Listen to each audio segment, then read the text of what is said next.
अस्सलाम वालेकुम फ्रेंड्स, कैसे हैं आप लोग। तो आज हम करने जा रहे हैं कंपेयरिंग दो मोबाइल फ़ोन्स को।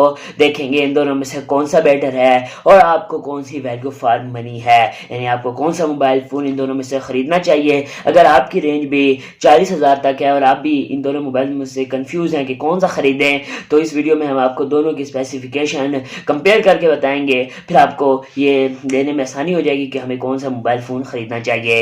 एक हमारी लिस्ट में जो आपका पहला मोबाइल फ़ोन है वो है Vivo Y51s। जाहिर बात है आपने हमारे थंबनेल पे देख लिया होगा, Vivo Y51s और Oppo F17 दोनों ही एक बहुत अच्छे ब्रांड हैं। इन दोनों के करेंगे बीच में कंपेयर और आपको बताएंगे इन दोनों में से आपको कौन सा मोबाइल फ़ोन ख़रीदना चाहिए। अगर आप चैनल पर न्यू है तो चैनल को जल्दी से सब्सक्राइब कर बेल आइकन को दबा लें। इस तरह की मोर इन्फॉर्मेटिव वीडियो के लिए बढ़ते हैं अपनी वीडियो की तरफ। सबसे पहले मैं आपको बताऊं Vivo Y51s और Oppo F17 के अंदर एंड्रॉयड दोनों ही एंड्रॉयड 10 पर बेस होंगे।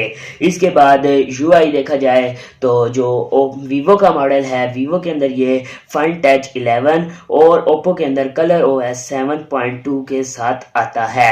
उसके बाद देखी जाए इसके अंदर CPU की, इससे पहले मैं आपको बता दूं इन दोनों को कंपेयर करने के बाद मैं आपको अपना ऑनेस्ट रिव्यू भी दूंगा कि आपको इन दोनों में से कौन सा मॉडल खरीदना चाहिए। तो मैं आपके अंदर बताऊं, इसके अंदर आपको दोनों के अंदर ऑक्टा कोर का प्रोसेसर देखने को मिलेगा। Vivo के अंदर 2 हर्ट्ज के ऊपर होगा और जो यानी Oppo होगा उसके अंदर 4 के ऊपर होगा, अर्थ के ऊपर। तो उसके बाद देखा जाए चिपसेट जो मेन मोबाइल की हाईलाइट होती है। इससे पहले मैंने एक सीरीज भी स्टार्टेड की हुई है जिसमें मैं आपको बताता रहता हूँ ये चिपसेट क्या होती है या ये चिपसेट में मोबाइल पे क्या असर करती है। इस तरह की अगर वो सीरीज भी आपने नहीं देखी तो आप जाके देख सकते हैं। तो उसके बाद देखा जाए इसके अंदर CPU, तो इनके अंदर एड्रेनो का 610 एड्रेनो 610 दोनों के अंदर ही हमें CPU देखने को मिल जाएगा। और इसकी USB पोर्ट की बात कर ली जाए तो जो हमारे पास Vivo है इसके अंदर हमें टाइप C की पोर्ट देखने को मिलेगी और जो हमारे पास Oppo है इसके अंदर भी हमें टाइप C की 1.0 रिन्यूएबल कनेक्टर देखने को मिल जाएगी। दोनों मोबाइल फ़ोन ही सही जा रहे हैं, एक दूसरे को टक्कर दे रहे हैं। अब आगे मेन स्पेसिफिकेशन पर आते हैं, देखते हैं यहाँ सा कौन सा मोबाइल पीछे रह जाता है। तो इसके बाद देखा जाए दोनों के अंदर FM रेडियो एक के अंदर है एक के अंदर नहीं। अगर Vivo की बात की जाए तो इसके अंदर FM रेडियो नहीं है, जबकि Oppo के अंदर आपको एक फैसिलिटी देखने को मिल जाती है।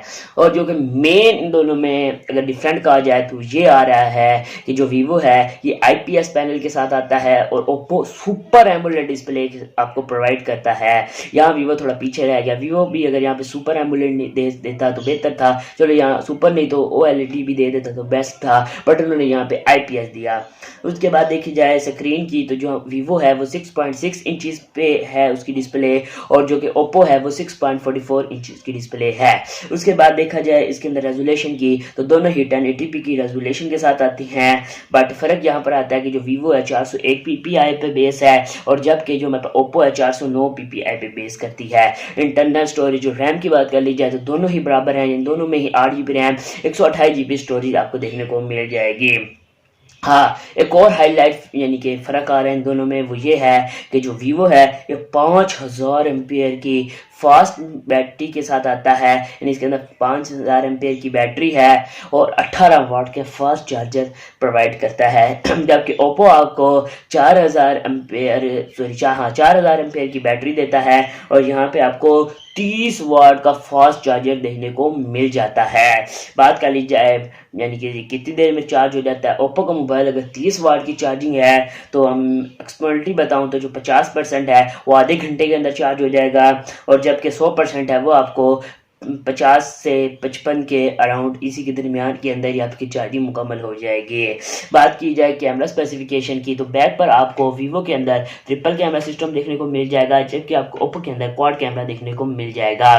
बात कर ली जाए Vivo की तो इसके अंदर आपको 8+2 और +48 मेगापिक्सल के कैमरे देखने को मिल जाएंगे। मेन 48 मेगापिक्सल का हो गया, दूसरा 8 मेगापिक्सल का हो गया, तीसरा 2 जबकि जो ओप्पो है इसके अंदर आपको क्वाड कैमरा देखने को मिलेगा, जो कि मेन कैमरा आपको 16 मेगापिक्सल का देखने को मिलेगा, वो भी वाइड एंगल के साथ, 8 अल्ट्रा वाइड के साथ, 2 मैक्रो और 2 डेम सेंसर के साथ देखने को मिलेगा। यहाँ पर आप देख सकते हैं कैमरा स्पेसिफिकेशन थोड़ी सी वीवो की अच्छी है, 48 मेगापिक्सल का आपको कैमरा देखने को मिल जाएगा।